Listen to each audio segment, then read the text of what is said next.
Сегодня на карточку перевели зарплату. 36 тысяч. Анна шла домой в хорошем настроении и размышляла про себя. Обычно меньше выходит, а в этом месяце вместе с авансом больше 40 вышло. Это начальник 5000 премии выписал. Так я в конце месяца 2 дня по 2 смены отработала. Невольно посмотрела на свои руки.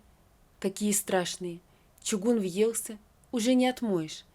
У всех женщин в 40 маникюр на пальцах, а у меня порезы.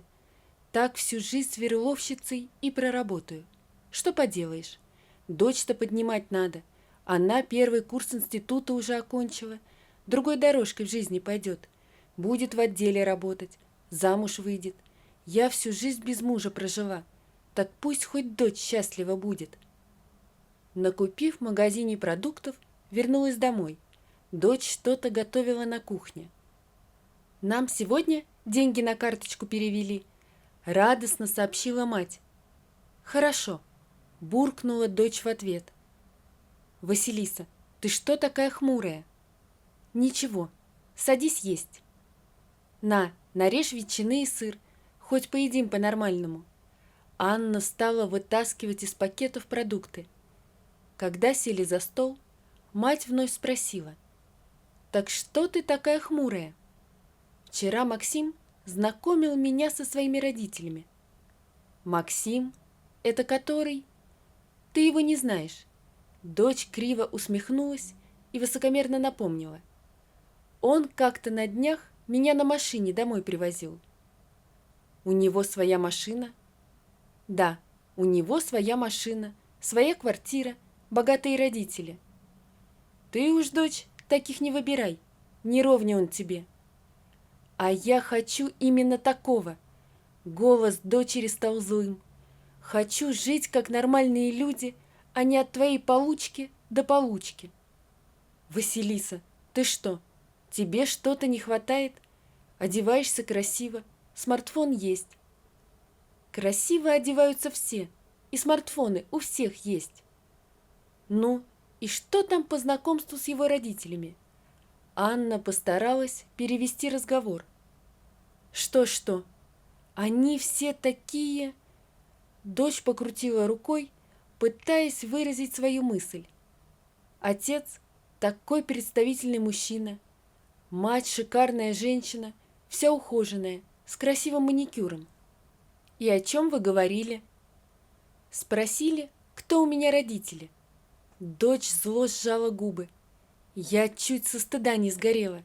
Что я могла сказать? Отца нет, а мать на заводе на станке работает. «Дочь, не все живут в коттеджах и ездят на дорогих машинах.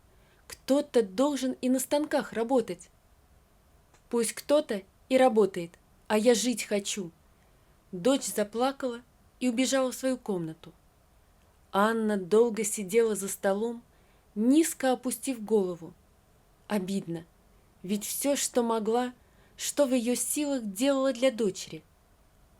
На следующий день дочь пришла вечером возбужденная и с какой-то загадочной улыбкой на лице.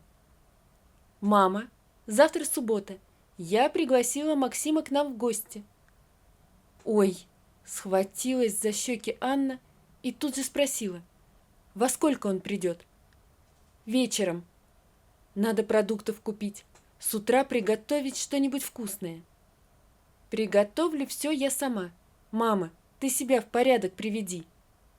«В смысле?» — не поняла мать. «Прическа, макияж». «А что не так?» Анна взглянула на себя в зеркало. «Разве я уже старая?» «Мама, при чем здесь твой возраст? Ты должна красиво выглядеть». «Ну, схожу я в парикмахерскую». На лице матери появилась улыбка. «А макияж?» «Ладно, макияж я сама тебе сделаю». Василиса взяла маму за руки. «Но руки, мама, их надо в порядок привести и маникюр сделать». «Дочь, какой маникюр? Я на сверлильных станках работаю». «Какие у тебя ногти страшные и руки грязные». «Это пыль въелась». Анна посмотрела на свои руки, словно впервые увидела. Ладно, попробую их отмыть. Отмывай. Я сейчас позвоню, договорюсь. Завтра с утра сделаю тебе прическу и маникюр. Договаривайся, решительно произнесла Анна. Мама, мы завтра сделаем из тебя красавицу. Пойду пока за продуктами. Вышла Анна из подъезда, а в голову интересные мысли полезли. Так, дочь меня старой, что ли, считает? Мне всего 41 год. Тут навстречу попался сосед, равнодушно кивнул головой и прошел мимо. Федька и то на меня внимания не обращает. Ему уже скоро 50. Когда-то он красавцем был. В 90-е таким авторитетом слыл, пока не посадили. Сейчас у человека ни жены, ни детей. Тяжело вздохнула. И даже он на меня не смотрит. Купила продукты, едва вернулась в квартиру, дочь тут же сообщила. «Мама, собирайся, я договорилась насчет маникюра. Тебя...» Она посмотрела на часы. «Через полчаса ждут». «Как же так? Я...» «Все, собирайся, вместе с тобой пойду». Взяла из рук матери пакеты, пока продукты разложу. Весь день Анна была как на иголках. Еще бы, ведь сейчас придет, возможно, будущий зять. И вот, пришли. «Здравствуйте, Анна Степановна», – произнес парень по-простому и сразу представился. «Меня Максим зовут». «Очень приятно», – искренне произнесла женщина, мысленно оценивая друга дочери. «Хороший парень, невысокомерный и не такой уж красавец. Мне казалось, моя Василиса лишь на высоких красавцев обращает внимание». «Максим, проходи», – отвлек ее от раздумий голос дочери. Они сидели за столом и разговаривали. Максим рассказывал о их с отцом бизнесе, как он сам зарабатывал на однокомнатную квартиру и машину. Анна все чаще и чаще ловила себя на мысли, что именно о таком зяте она и мечтала. А еще она не представляла свою Василису рядом с этим парнем. У дочери одна мечта – как получить все и сразу. Ей этот Максим и понравился лишь потому, что у него квартира и машина. Наверняка видит свою дальнейшую жизнь рядом с ним в огромном красивом доме, в роскоши. А еще у нее было такое чувство, что парень обо всем этом догадывается. Даже не догадывается, а хорошо знает. И решила подтвердить свои догадки, но не напрямую, чтобы не обидеть его. «Максим, а какие у тебя планы на будущее?» «Буду работать у отца. Хочу и вашей дочери найти работу по душе. Знаю, что она учится в институте, да я и сам учусь, на заочном отделении». «Максим, а тебе сколько лет?» 23. Год в армии отслужил. Сейчас на 3-м курсе в институте. Работаю на предприятии отца. Он платит мне по 100 тысяч в месяц. Жить можно». Анна не могла понять, не могла поверить, что сидящая рядом ее дочь относится к словам этого парня как к само собой разумеющемуся. Нет, то, что парень говорил, это замечательно. Просто не могла поверить, что в его планах найдется место Василисе. «Мой папа начинал почти с нуля», – продолжил рассказывать Максим. «Он после армии тоже учился заочно и работал сверловщиком на заводе». «Кем?» – не поверила Анна. «Сверловщиком. На радиально-сверлильном станке». «Я тоже работаю сверловщицей», – с какой-то гордостью произнесла женщина, но тут же наткнулась на недовольный взгляд дочери. Анна слушала его и не верила его словам. Она почему-то была уверена, что ее дочь и понятие работать на заводе несовместимы. Но почему-то Максим говорил об этом с такой уверенностью. Когда дочь со своим другом ушли, Анна стала убирать со стола, Но этот разговор не давал ей покоя. У меня такое чувство, что до сегодняшнего дня Максим и моя Василиса не разговаривали друг с другом. Он все говорит, словно это вопрос решенный. Моя дочь мне об этом даже не обмолвилась. Так до самого вечера Анна и думала об этом, а дочь словно специально не торопилась домой. Наконец, ее Василиса вернулась. «Садись кушать», — произнесла мать как можно спокойнее. Та села, задумчиво уставившись в тарелку. Похоже, такие же мысли обуревали и ее. «Мама, тебе понравился Максим?» Первой спросила Василиса. «Очень». И тут же задала встречный вопрос. «А тебе?» «Не знаю», — честно созналась дочь. «А что не нравится?» — улыбнулась мать. «Если мы когда-нибудь поженимся, все будет хорошо, но главой семьи будет он. По его мнению, этот вопрос даже не должен обсуждаться». «У тебя на этот счет другое мнение?» «Не знаю», — вновь произнесла дочь.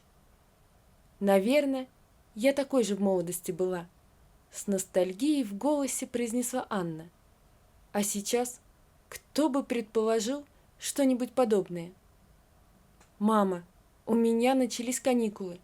Я честно 10 месяцев отучилась в институте, а он предлагает мне 2 месяца проработать диспетчером на его заводе.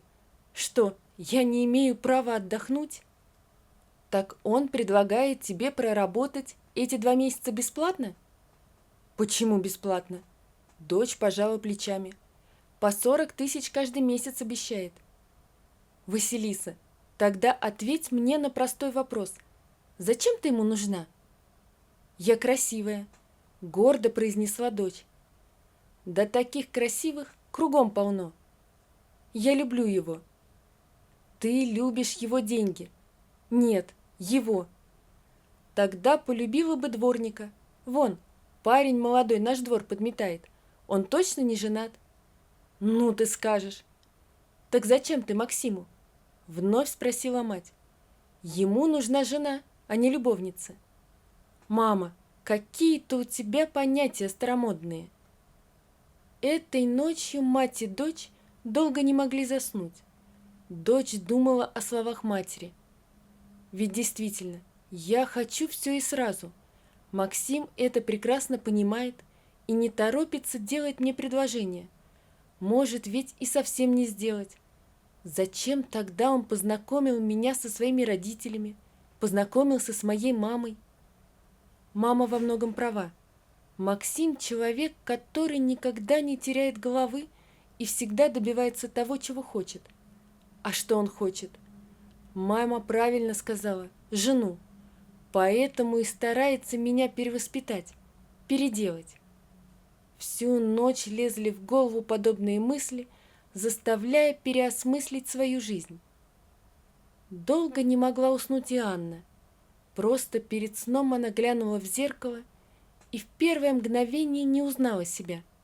Посмотрела более внимательно. А ведь я вполне красивая женщина, и мне всего 41. Так почему я себя похоронила как женщину? Дочь не сегодня-завтра выйдет замуж, а я останусь одна? С утра дочь ушла к своему другу. Ушла задумчивая и решительная. Анна, не торопясь, навела порядок в квартире и стала собираться в магазин. Подошла к зеркалу, и тут ее взгляд упал на косметику дочери. Косметичкой она, если и пользовалась, то очень редко, лишь по праздникам. Трудно представить накрашенную сверловщицу за станком. Но ведь сегодня воскресенье, и она вспомнила вчерашний мастер-класс своей дочери. Рука невольно потянулась к косметичке. Вышла из подъезда и увидела Федора. Он повернул голову, чтобы, как обычно, кивнуть и пройти мимо, но вдруг словно на столб налетел. С минуту просто смотрел на нее, затем спросил: «Аня, это ты?» «Можно подумать, за 40 лет ты первый раз меня увидел», рассмеялась женщина. Ты такая красивая. Спасибо. Пойдем, я тебя до магазина провожу, решительно произнес Федор. Ну, пошли. Улыбнулась она в ответ. Вернулась Анна домой вечером. Дочери еще не было, да и первый раз за последние годы думы были не о ней. А Федька ведь неплохой мужчина. Постарел, конечно, но все такой же юношеский задор. Не успели с ним в магазин сходить, он пригласил погулять. Даже смешно, словно нам не за 40, а всего по 20. И деньги у него есть. В ресторане посидели. Я там никогда не была. Стала готовить ужин, но мысли о своем соседе продолжали лезть в голову. Спросила, чем занимается. Говорит, что бизнес. На лице появилась улыбка и говорит, что законный. Вернулась дочь, задумчивая, глянула в лицо матери. «Мама, ты что такая сияющая?» «Пока сама не знаю», — ответила, не переставая улыбаться, и сразу спросила, чтобы перевести разговор. «А ты что такая загруженная?» «Я с завтрашнего дня иду работать к Максиму на завод». «Молодец, доченька, когда сама деньги зарабатываешь и чувствуешь себя уверенной, и Максим к тебе будет совсем по-другому относиться, а он парень хороший. Я знаю. Вот и держись за него». «Мама, тебе спасибо. Открыла ты мне немного глаза на жизнь». Василиса вновь внимательно посмотрела на мать и неожиданно спросила. «Мама, ты что, влюбилась?» Со звоном упала на пол кружка. С минуту Анна стояла со слегка открытым ртом, затем, сделав лицо равнодушным, спросила. «С чего это ты спросила?» «Вижу загадочную улыбку на губах и следы моей косметики на лице». И, сдерживая радостный смех, добавила. «И вообще, ты у меня очень красивая женщина». «Тебе спасибо. Открыла мне на это глаза». В октябре сыграли свадьбу Максима и Василисы, пышную и веселую. А через 3 недели Анна вышла замуж за Федора. Вот такая история, друзья. Напишите, пожалуйста, что вы думаете об этой истории. Не забудьте подписаться на канал и поставить лайк. Всего вам доброго. До свидания.